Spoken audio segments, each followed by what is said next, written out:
myself. I'm Monica Meyer, and I'm the political director for gender justice. And um, and I've been working on school equity issues for a long time.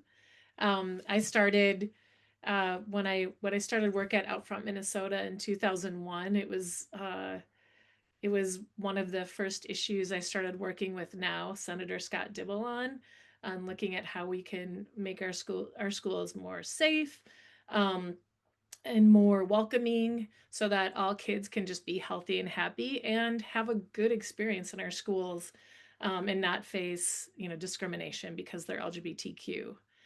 So I'm just excited to be in this webinar with all of you. And um, we're just waiting for a second for Rebecca. Rebecca just spilled water on on her script, and so she's just reprinting. Um, and I'll just talk a little bit about just um, this training. So, gender justice, we've been doing trans equity trainings now for about a year and a half, and really just with the hopes and dreams of being able to be co-conspirators with people in Minnesota, North Dakota, and around the country in really working to um, just increase the number of people who are actively working for trans equity and for trans justice. And by taking what we've learned from all of our years of working on LGBTQ equity and putting it into really having conversations with people in our lives about just what trans equity means to us and what it means to our world, and really just how we can be the be the person and the confidant for people to be able to talk with, so that we have the majority of people who are verbal, active, and supportive of trans justice, and really fighting back against now this few year effort at dehumanizing trans people, discriminating against trans people, and really the administration's work to try to erase trans people from public life. So today is about talking about how we can be working together in our schools to really make sure that we have schools that see trans and non-binary youth, gender expansive youth, and that we see them, we affirm them, and we celebrate them. And so, so like I said, so gender justice, our work is really, we envision a world where people of all genders and sexual orientations can thrive. And so we work in the courts, we work on public policy, and we work on narrative change and organizing to really make that world come to fruition. And with that, I'm going to turn it over to Rebecca. So Rebecca Allen just graduated from the Humphrey Institute, and she her background, and she focused at school she focused on LGBTQIA plus policy, and then before she pursued her master's, she spent 2 decades as a communications and marketing professional, and more recently as a community leader. And she's a parent of 2 kids, and one of her kiddos is non-binary. And please put your Q&A, put your questions in the Q&A. And Rebecca, you ready to take it away?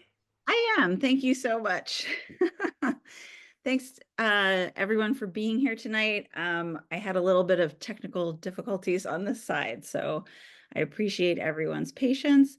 I'm gonna share my screen here and get us started. I want to give a big thank you to Monica and Gender Justice for inviting me here tonight to share my research. And I want to thank all of you for being here.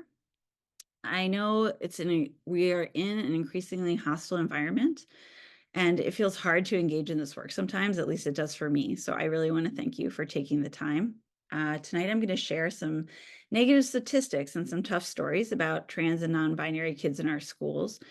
But that being said, I also want you to understand, and I want us to hold space for the joy that I found in this community. I find that at times like these, it's so important to remember the joy. And the families I spoke with for my research, and more specifically, their kids, are finding ways to thrive despite the challenges that they face. My hope is that by sharing their stories with you tonight and my findings, is that we can start to make schools a place where trans and non-binary youth can thrive because of their schools instead of despite their schools. So for the parents out there, I hope you feel seen in some of these findings, validated even. And then for teachers and other allies, I hope you discover new ways to support the trans and non-binary children in your world. As Monica mentioned, I recently graduated from the University of Minnesota's Humphrey School, where I focused on gender and LGBTQIA policy. I did that because I'm passionate about it, but also because it's personal. I'm a mom to a non-binary child who has struggled to feel safe and supported in their school. So when I had the opportunity to do research for my degree, I chose to focus on gender inclusive policies in schools. I wanted to understand, what are the best practices? What are schools doing to provide safe and supportive environments for their trans and non-binary students? And then I wanted to compare those practices to the experiences of trans and non-binary students in the Minneapolis School District. And I did that through the lens of the parents, so that you all know. I spoke to parents instead of the students themselves. My findings from those interviews are what I plan to share with you tonight. Before we dive in, I just want to kind of take you through what I hope to cover. So, why are gender inclusive practices necessary? How are schools incorporating these practices? What did I find in my research? And what can we learn from that? And then once I wrap that up, I'll hand it back over to Monica, and she can discuss different actions you can take and the best ways you can be supporting the trans and non-binary kids in your life. Before we begin, I just wanted to say that I'm going to be sometimes using the term gender diversity or gender diverse students. This refers to students whose identities do not align with their sex assigned at birth. I know many of you might be familiar with this, but I just wanted to make sure we were starting out on an even plane. So why is this important? Research shows that trans and non-binary students are among the most vulnerable populations in school communities. They experience disproportionate rates of verbal and physical harassment, and they even face a more hostile school climate than their gay, lesbian, pansexual peers. What kind of hostile environment are we talking about? So 1 in 3 transgender and non-binary young person reports being physically threatened or harmed due to their gender identity. 80% of them have heard negative remarks about transgender people. And when they hear those remarks, less than 10% report staff intervening. So when the staff overhear this, they only 10% of the time do students feel like they intervene. So we have physical harassment, verbal harassment, and very little staff intervention to protect and correct this behavior. So when these things happen to our trans and non-binary kids, what is the impact? So studies show more absences, poor grades, lower likelihood to pursue college, and on the health side, increased depression, lower self-esteem, and unfortunately, a much greater risk for suicide. So the question is, what are schools doing about this? Well, some school districts, including Minneapolis Public Schools, have adopted gender inclusion policies. Research shows that these types of policies help trans and non-binary students feel safer and more supported. It helps improve their attendance and their grades. It increases their sense of belonging at the school, and obviously that it betters their overall mental health. That is why I think focusing on schools is powerful, because they can create protective and thriving environments for our trans and non-binary kids when that support may not exist, either at home or in their larger community. So what exactly do these policies do? So for the purposes of my research, I grouped different types of policies into 3 categories. And I'm hoping that you see your school reflected somewhere in here. First is anti-bullying. So this is the most basic level of protection a school can provide. And that in this category are states or school districts that have added gender identity and in many cases, gender expression, to already existing anti-discrimination and anti-bullying policies. This type of policy is critical to protect trans and non-binary students from harassment, but it's also limiting. So while it does punish harassment, it doesn't do anything to address the root causes of that harassment. It also doesn't kind of proactively improve the school climate. It doesn't change that. Next is accommodations. So at this mid-level, schools do have the anti-bullying measures already, and then they add on individual accommodations. At MPS, this means respecting pronoun and name changes, allowing students to dress in alignment with their gender identity, providing access to restrooms, locker rooms, and programs that are consistent with their gender identity. Now, the main limitation of this type of policy is that students have to know and understand what their rights are, and in many cases, they have to ask for those. This means for some that they have to out themselves as trans or non-binary. They need to raise their hand and say, I need these accommodations. And we also know that many students don't feel safe doing so, either because of their peers or their families. And so that is kind of a limitation for this policy. And then finally, the last category is culture change. So this is the highest level of inclusion. It puts the onus on the school instead of on the student. And the goal is to build gender inclusion into the culture of the school. So how do you do that? First, through extensive staff training. And that would be for everyone, for the administrators, for the educators, for support staff. You train them on how to be allies, how to interrupt gender-based bullying, and how to use inclusive language that respects trans and non-binary youth. Second, you integrate gender diverse stories, issues, and individuals into your curriculum. This helps to normalize different gender identities within the classroom. A quick research stat to share with you, I should have probably put that on here, is that LGBTQ students who experienced a gender diverse curriculum report less harassment, they heard fewer slurs, and they experienced increased feelings of safety. Unfortunately, right now, only 4 states actually require this type of curriculum, and that's California, Colorado, Illinois, and New Jersey, but it's pretty effective. So now turning to Minneapolis Public Schools, which is where I did my qualitative research. MPS serves approximately 29,000 students in 97 schools, and they adopted their gender inclusion policy in 2024. Where the district falls in the framework, they provide anti-bullying protection and accommodations. They also require staff training, which would place them within the culture change category, but they don't have any curriculum requirements. With this in mind, I set out to examine how MPS is meeting the educational needs of our transgender and non-binary students. I interviewed 12 parents representing 13 different MPS students. These students, 6 of them were elementary school and 7 were middle and high school students. Before we get any further, I do want to address the limitations of my study. The biggest one was limited time. I had less than 6 months to find and interview parents, analyze the findings, and write the paper. So it did limit my scope. I recruited participants through 2 advocacy and support groups that are focused on trans and LGBTQ plus issues. They have a membership from across Minneapolis, but a majority of those members are white. So if I had more time, or possibly for a future project, I would like to spend more time on outreach efforts so I could identify a more diverse sampling of participants.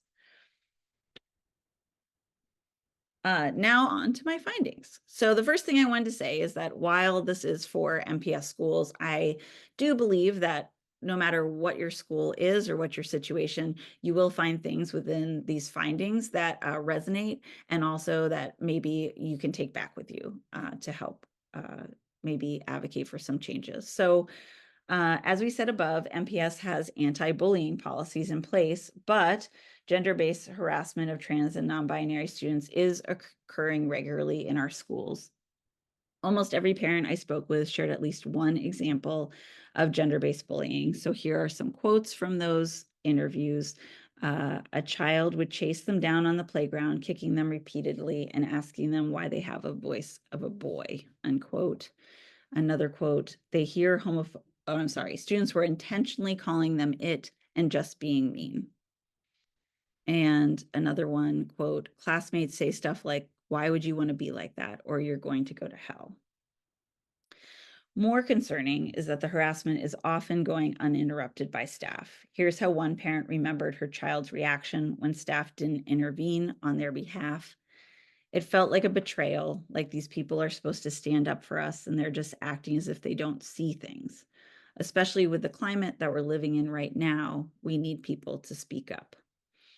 Other parents I spoke with said the lack of support from school staff when faced with verbal or physical harassment made their students feel a lack of trust, fear, frustration, anger, and isolation. It also resulted in poor mental health and either wanting to or actually leaving the school. Here's how one parent described how it's impacted her son. They've changed a lot. I think that it's like trying to fly under the radar so that you're not bullied or singled out as much as possible. Another shared why it's so critical that staff intervene. You can be in an environment where 80% of people have your back, but still having that daily presence of transphobia, we ended up moving our student to a different school because his mental health was tanking hard.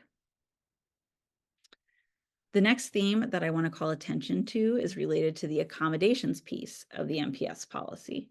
Every parent I spoke with shared experiences where either their child had to self-advocate or they had to advocate so their child could receive the protections or accommodations outlined in the district's policy. As examples, one parent shared, there's definitely slurs and gender-based harassment happening around them. My student stands up for people and will say, hey, you can't say that. Another parent said he advocated for himself and asked to move to another spot. The people, he said, were just being homophobic the whole time he was sitting near them. The parents I spoke with want a school that proactively provides a safe and supportive environment, not one where it's only provided when and if a student asks for it. One parent said, I don't feel like it's the greatest situation for my student to be an example, to be standing up for themselves. I think that the school should already be safe for my trans student. This is particularly important because often trans and non-binary students might be trying to fly under the radar. This was the case for this family where the parent described, quote, they do not want to call attention to themselves and they don't want me to either. So I have actually respected that and not specifically called out issues that my child is having. So in this case, this parent doesn't advocate for their student because their student wants to fly under the radar, but she wants to. I will say that the examples of parents advocating on their behalf of their students are too numerous to share here, but something that several parents did bring up is the need to make district-wide changes because there are gender diverse students who may not have that kind of support at home. So as one parent said, our current school is safe because of parent advocacy. What about the kids without support or parents who don't have the time, resources, or the shared language to advocate? So what I found was that these families and students who have the least power to affect policy, but are impacted the most by it, are in many cases the ones driving the enforcement of the policy instead of the teachers, the principals, or the district leaders. And that kind of brings us to the next finding, which is who the administrator is matters. This one is related to culture change, I think, because it deals with administrators, their understanding of that policy, and how they're going to implement it in their schools, right? How that hopefully will change the culture of their schools. A concept I heard repeated by many parents was that it really mattered who your principal was. So I heard stories on both sides. I heard administrators who had taken steps to create safer, more supportive environments for the kids, and also those who dismissed student and parents' concerns or never followed up. So for example, a principal replied, we have a lot of identity-based problems here, so just email me if you want to talk more. But that family decided not to follow through because they felt like it was too dismissive. My child, quote, my child was being verbally harassed on the bus, as well as kids using language of LGBTQ as an insult. I let the school know about it, but there was no follow-up. It's important to say that it's also important to say at this juncture that every parent I spoke with had a positive story to share about a staff member who had been an ally and created safe space. But also those parents qualified positive stories by pointing out the inconsistency of staff support. So saying, it works on a teacher by teacher basis. There are teachers who do identify as being safe and supportive people, but there's some teachers that are either not aware of it or do not see a need to step into it. So here you see that there are safe spaces within the school, but it's not pervasive in the culture necessarily. Parents reported that this lack of reliable support made their students feel upset, unsafe, and unwelcome. One parent said gender-based harassment has happened and their sense is it's not going to change. And if you tell someone, that's just going to make it worse. So this student, has just stopped asking and doesn't want to ask for help. Parents are pointing to a critical need for all principals to understand, value, and prioritize gender inclusion, because only then, when the principal makes it important, can we expect the rest of the staff and then hopefully the students to uphold the policies with consistency and fidelity. So what are the takeaways from these findings? First, I would say gender-based bullying and harassment needs to be interrupted every time. I heard this from most of the parents as, something that would really change the lives of their students. When staff routinely interrupt harassment and show respect for trans and non-binary students, not only does that make those students feel seen and protected, but it sets an example for the other students. The students can choose to learn from and emulate their teachers, and also they can understand that there will be consequences if they do not. And regarding those consequences, principals or school administrators need to set a tone that that kind of harassment won't be tolerated. Another, the next lesson learned would be practical staff training. So not only to stop harassment, but also to correct it. So many parents I spoke with called for all student-facing adults in the district, from bus drivers to cafeteria workers to teachers, be provided with more practical training on how to identify and address gender-based harassment. As one parent pointed out, when somebody says something egregious in your classroom or in your staff meeting and you're not actively countering that message and not actively letting that child or staff member know what the appropriate thing is to say, you're not actually fixing the problem. Also, as we talked about earlier, if teachers are able to model inclusive behavior and language, like using pronouns that honor a student's gender identity, it can become a norm at the school and in the classroom. And when that happens, trans and non-binary students feel accepted by staff, they feel accepted by their peers, and then they also feel more safe. Finally, prioritizing gender inclusion must come from the top, meaning the school district, led by the superintendent. Minneapolis Public Schools has taken an important first step in providing a safer, more positive environment by adopting this gender inclusion policy. According to the parents I interviewed, there were many positive aspects in their schools. So there's safe space in the form of visible support in classrooms, like stickers, posters, and flags. And there's a presence of affinity groups organized by the school, such as a GSA or Gender Sexuality Alliance. Parents also spoke highly of the district's process to change names and gender markers. They describe it as easy and effective. And most of all, they appreciated having the policy to point to when they're advocating for their child. As one parent shared, if something goes dramatically wrong, we can point to it and we can say, this is your policy, you need to follow your policy.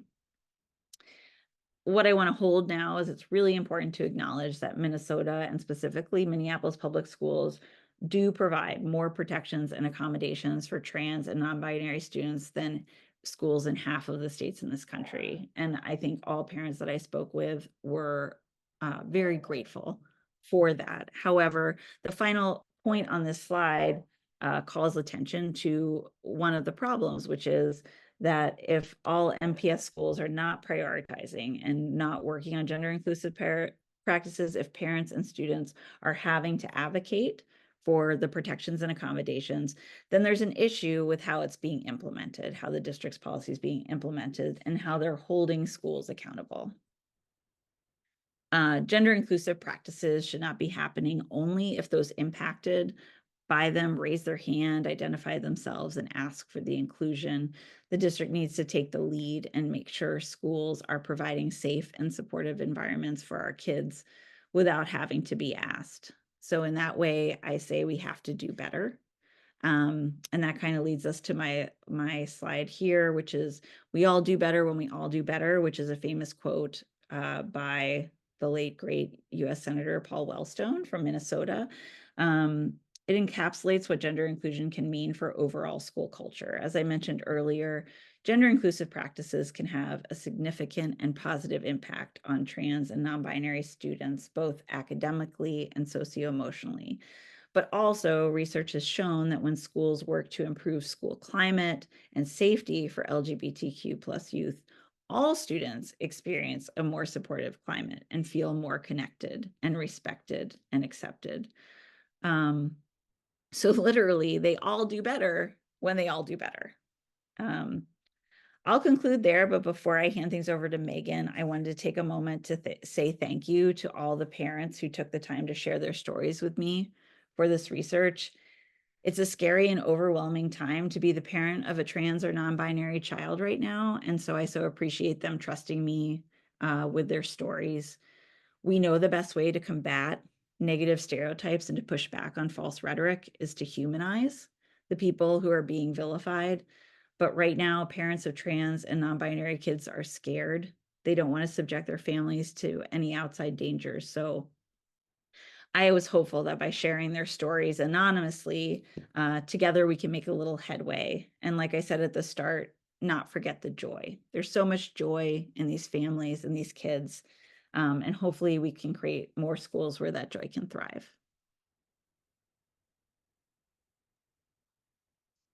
Thanks, Rebecca. So we're not done yet. So I'm gonna just talk a little bit about the laws we have and some action steps, but we also have some questions too.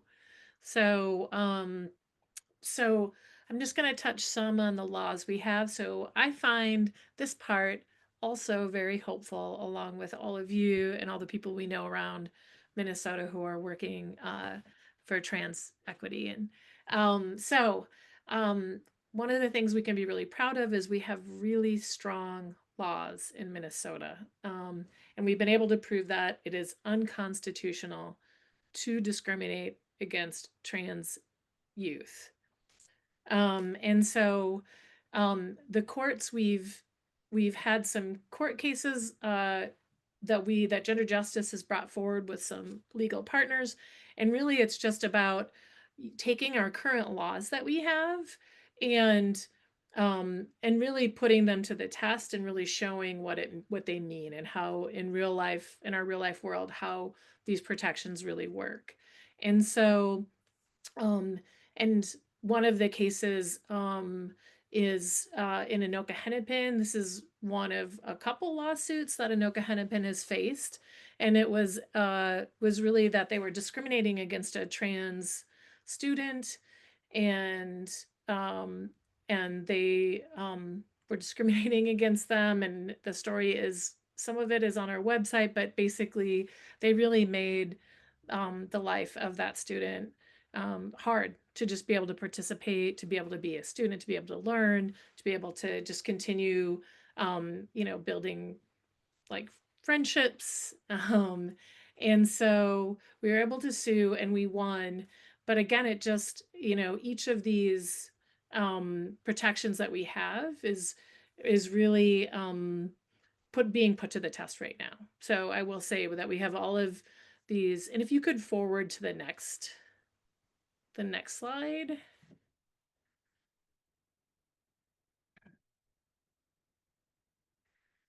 Yeah, right there, that one. So all of our laws protecting, LGBTQ youth and trans youth in our schools are being tested by our federal government, by the Trump administration. But again, these legal protections, we have been tried and true. So our Minnesota Human Rights Act, we passed an amendment to the Human Rights Act in 1993, providing protections in education, public accommodations, employment, and housing for LGBTQ people. And what's really exciting about that is we were the first state to provide all of those legal protections, that was inclusive of trans people. And we've really been able to use the Human Rights Act to be able to make sure that we've got a bar of how we treat people in Minnesota. And if you discriminate, we have a tool to be able to sue and be able to show that it's just not okay in our state. Um, I think, that was how I got my organizing, as I started when I was real young and worked a little bit on getting that passed, and was so excited about just the fact that at least we were saying what we value here, and that we will take a stand against any kind of discrimination we see. Um, so we passed in 2014, we passed the Minnesota Safe and Supportive Schools Act. It was the law that I worked on, that I started talking about in the beginning, that Senator Scott Dibble and I started working on. He was not a senator then, in 2001, just really trying to build support for what we were seeing, which is the laws that themselves were discriminatory. We had the Human Rights Act, but we had other laws around anti-bullying that didn't include LGBTQ youth. And on the one hand, it seems like, oh, that's just probably like the law just needed to be updated, which is true. But we also wanted to build in some protections, and really look at how can we make sure that our schools have all the tools they need, and also have all the support legally to be able to really work to address any kind of bullying they're seeing in their schools, really try to figure out how do we make our schools safe and welcoming and affirming, for all youth, including LGBTQ kids. So that law took a long time to pass, and it had a lot of opposition. So I'm just going to put us like a little bit in the time of where we were. So we had, in 2012, we had two constitutional amendments on the ballot, if you'll remember that. And we had one constitutional amendment, that was a voter restriction amendment, that we defeated. And then we had another constitutional amendment that would have banned marriage equality for same-sex couples. And so we were able to pass both, or to be able to defeat both of those, and then pass marriage in 2013, marriage equality. And so we're the first state to ever do that, to defeat a constitutional amendment, and then also to go for marriage equality and through the legislature the next year. And we really were able to do that because just thousands and thousands of Minnesotans worked to make that happen. And like something like 30,000 volunteers, active volunteers. Um, and it was really based on people really just talking to people in their lives, and really addressing the misinformation and the dehumanization that was being cast on LGBTQ people. And that's how we're able to defeat it. So then when we were looking at the Safe and Supportive Schools Act, we're like, oh, this is going to be so easy to pass. Like, we've already done all of this work, and we just want to make sure too our schools have everything they need to make sure our schools are safe and supportive. And so that was not the case. It was really challenging to pass.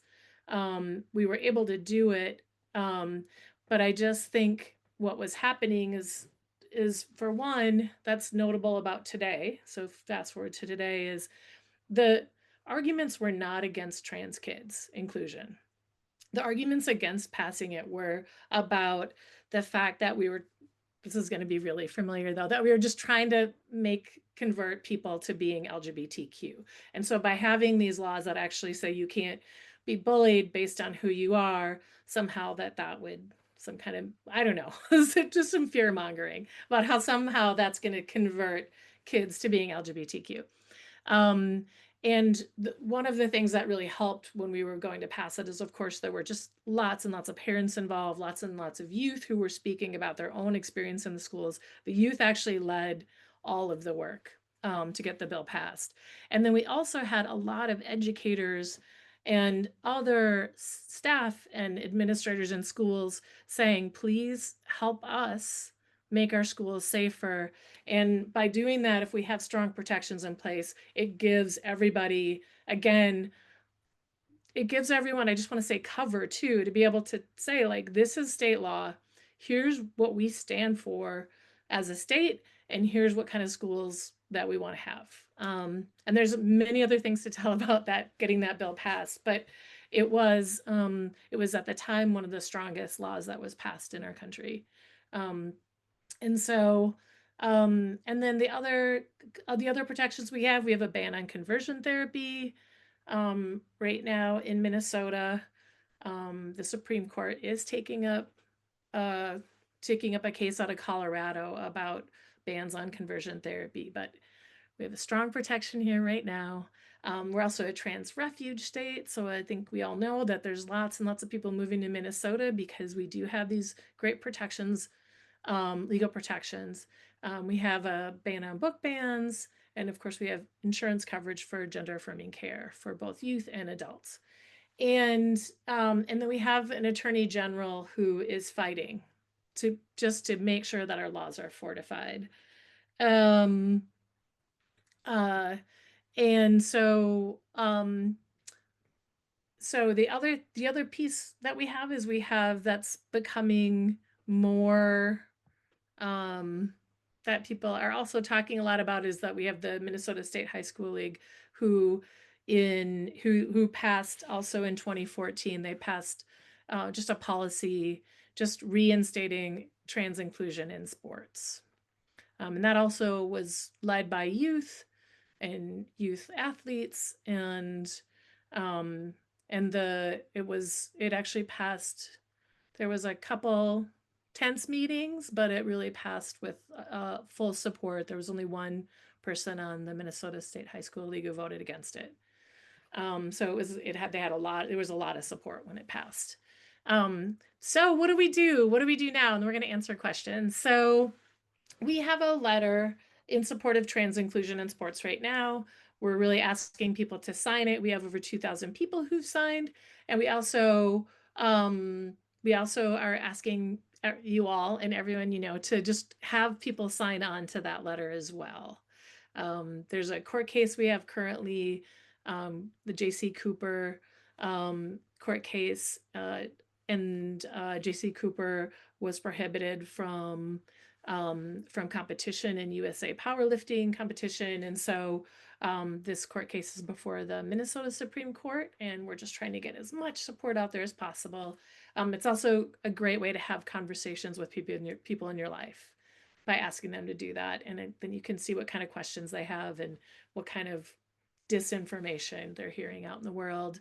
Um, there's elections in some places, so just see if there's school board elections, um, and also attend school board meetings and speak up for LGBTQ equity and trans equity in schools. There's always still writing letters to the editor or using your social media. I'm sure you all have a lot of ideas about this. And then the other thing is just really intervening when you hear or see discrimination against trans people. And um, and that can happen just in casual comments. You can be talking to some family members. I always tell people, like, we get to be maybe the most popular or maybe not at Thanksgiving, but to bring these conversations in and talk about just again that this you know that this is really weighing heavy on a lot of people, that the current administration is really attacking trans people, and that it's hard to open any kind of news without seeing some more um, some more attempts to discriminate and push out misinformation for against about trans people out in the world. Um, so this is where we get to get people to move past that and to be speaking out about just again that this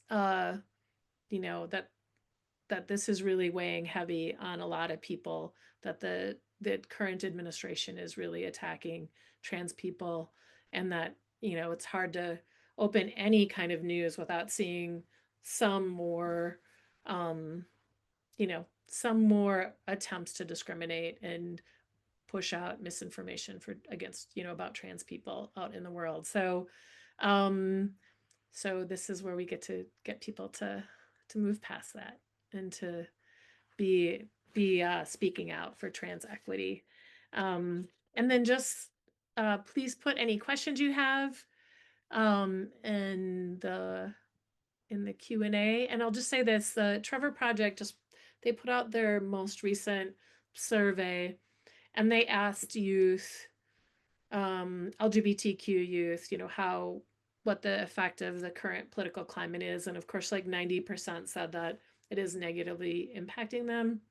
Um, but then they also asked them, like, well, what can people do to best show their support, for support and acceptance for LGBTQ people? And they just said, the youth just said, trust who they are. Like 85% said trust who they are. And then they also said, stand up for me. And that was like 84%. And so that's what our job is. Let's go fight this fight. Um, so Rebecca, can you see the question? Do you want to read out the question that's in? Did you talk with any people, any student athletes, or did any parents of student athletes? Oh, I'm for some reason, I'm looking at the chat. Is there a different place for the Yeah, questions? I'll just read it. So, Okay, with any of the student athletes, any parents of student athletes that you ended up talking with, did anyone bring up sports? that's a great question. Thanks for that question. I actually, um, because I was speaking to half elementary school parents, those students, and even in middle school, in most middle schools, there weren't athletes in that group. Also, because this is such a focus and its own kind of category, I decided not to pursue that as much. I was focusing on kind of the in-school experiences of the kids. But there's a lot of other research out there about athletics. I will say for the kids that were able to participate in athletics, that age and in these particular families, they were not participating. And oftentimes that was either because that wasn't in their interest area, or because they just didn't feel comfortable in the way that the teams are split by gender binaries often. And then we have a second question too that I can answer about the DOJ coming after states that have trans inclusion in sports. Um, and and potentially there'll be other attacks on states like Minnesota who have really strong protections. But I'll just say this about specifically around sports. Like currently, Minnesota state law um, really is really clear that you cannot discriminate against trans people in any arena. And I um I think that, again, like our state law is really strong, and generally we've been able to really also rely on Title IX, and Title IX being a vehicle also for states that don't even have good protections on their state law, that Title IX's really been able to make sure that there's fairness and equality in sports as well, for LGBTQ people, trans people, and um, and so there is a current effort by the DOJ and the Trump administration to come after Minnesota and some other states, and we are doing some work to counter that. So we're asking school board members to actually counter and sign on to a letter. So if you are a school board member, school board letters. We'll put some information in the chat too about who to email, and you could email us and we can send you that letter. But we're really building up a list of school board members to say that we support Minnesota law, we support continuing, um, being a state where really all youth can play sports, that they get to go and learn about teamwork, be able to just be with other students, other youth, and really participate in sports. Um, and and I think the other thing that you can see is in the chat, we're putting down some of our resources that we have. So we have talking points, and we also have more information about trans inclusion in sports. Um, and then we have a resource guide for legal protections that's on our website. And so Grace is putting that in the chat as well. And then finally we do trans equity trainings, and it's different than this where we are working so that we're working on having those deep conversations and really sharing best practices for countering the misinformation that people are hearing, and the attempts to really countering the attempts to dehumanize trans people by actually spreading love and talking about the kind of world we want to be, that we want to live in, and um, and really just promoting um, and really just promoting justice for everybody, including trans people. Um, seeing a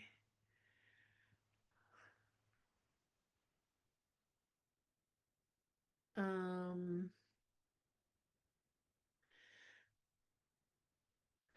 so there's a I I mean, I'll just say um I think it is really, I mean, I just think it's so unfortunate that we have a number of institutions, and I would say just there's lots of, I'll just say institutions, we're just going to be broad, who pre-complied with these attacks on trans people, and pre-complied with, having um, an administration following Project 2025, and having an administration who is really working to carry out, again, erasing trans people from public life and trying to take away every kind of protection that trans people have. And so we do have our lawsuit that is currently in the Minnesota State Supreme Court, and we are hopeful. We are hoping we will win. Please just stay in touch with us. We'll let you know as soon as we hear what's going to happen with that. Um, and I just would say there's just no good reason to be discriminating against trans women, trans girls, trans people. And um, and I just think we just find ourselves in this place where there is a political, that there people are using trans people's lives for political gain, and trying to have some kind of shorthand to say who they are and what they stand for, without thinking about the consequences, that it's about dehumanizing people, um, and spreading misinformation, and how like what that does is heartbreaking, is immoral, is terrible. And so I just feel like, that's why we have to counter them with everything we've got. We've got to counter that kind of this kind of political hate. I'll just say one other thing promising, because I we don't want to end on a negative note, but I we are seeing that, for one, just across the country, I think people are growing weary of just the fact that we have a lot of elected officials who are just like trying to do shorthand for, I don't even know. They're again, like it's happened throughout history in this country, where like it's targeting people for discrimination, for some kind of political gain, and people are tiring of the attacks on trans people, and just kind of it's not answering the story of what's really going on in our country, and and really about what people care about, and just the issues that are affecting most people right now. So I think people are starting to kind of be like, why is this what we're talking about all the time? That doesn't help anything to do with rising prices or you name it.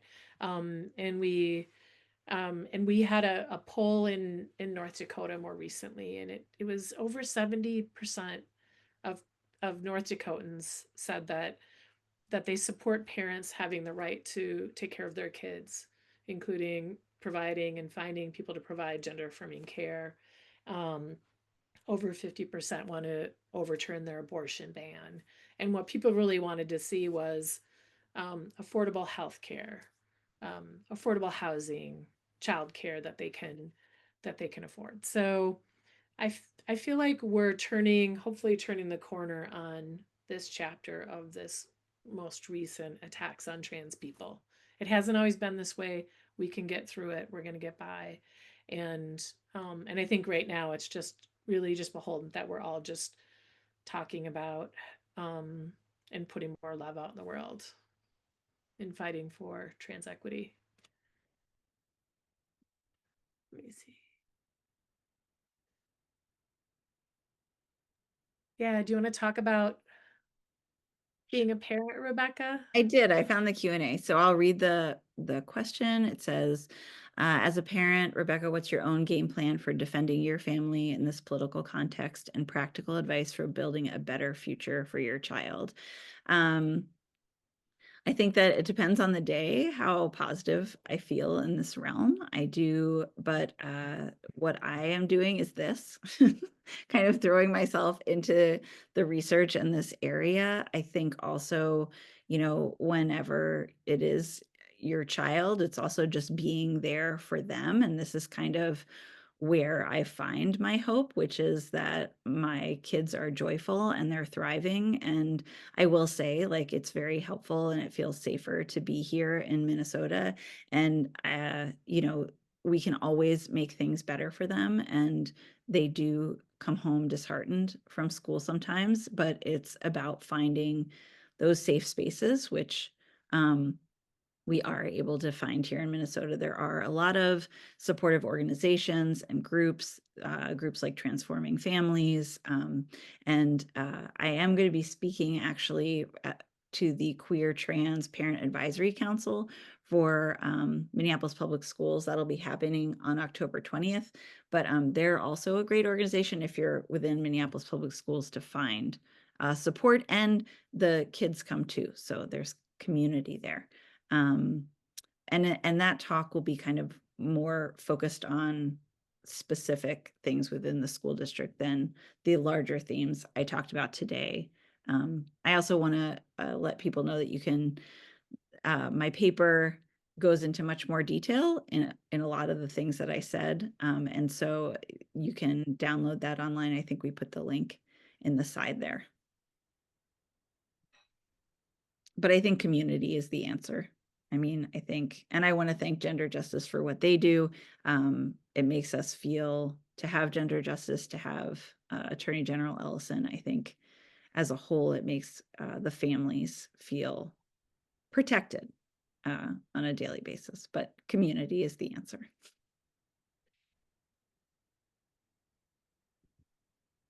Well, great. Well, thanks so much, everyone. Please stay connected. Um, and uh, and thanks, Rebecca. Thanks a lot for your work. Thank you. Thank you all. Thanks for coming tonight, and thanks for asking me to be here. Yeah. Take care, everyone.